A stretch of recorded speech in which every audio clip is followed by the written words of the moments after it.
Bienvenue au jardin du peintre André Van Beek. Le peintre, c'est moi, le jardin, c'est là.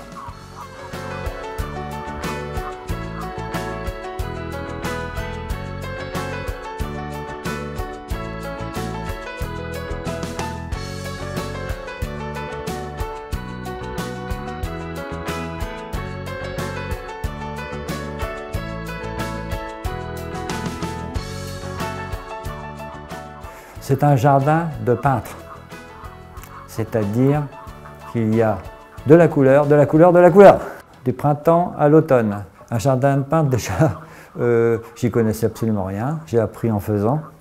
Ma femme, elle était beaucoup plus avancée là-dedans que moi.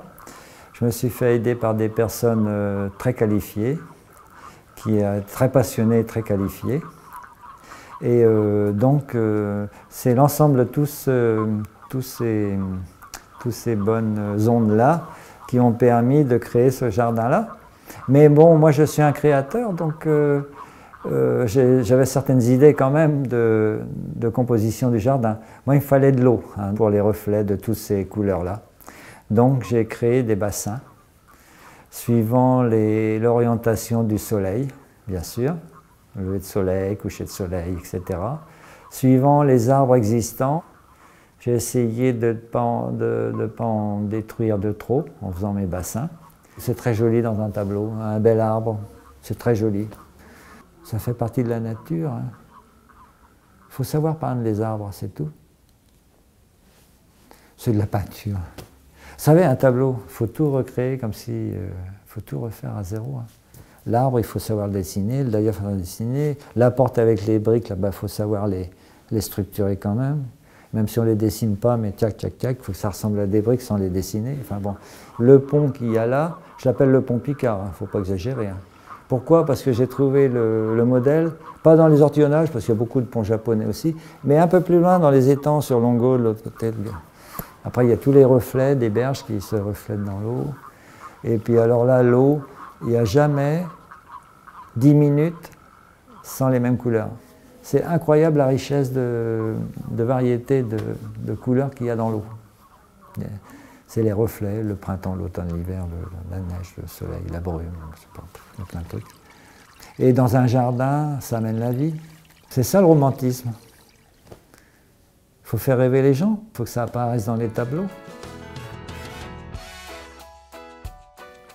Avant le tableau, bien sûr, il faut, pour le jardin, il ne s'est pas fait tout seul. J'ai vu mes tableaux par rapport au terrain, donc tout ça c'est un travail divers. Imaginez les massifs par rapport aux arbres existants, les plans d'eau, tout ça. Donc ça se prépare l'hiver.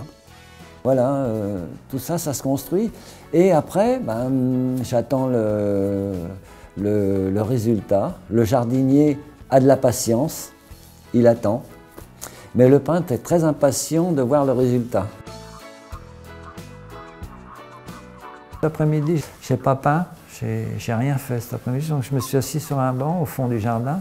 Et les gens sont venus me voir. Bon, ils ont repéré que c'était moi quand même, malgré qu'ils ne me connaissaient pas. Et ils ont parlé des plantes, de la couleur des plantes, des perspectives et tout ça.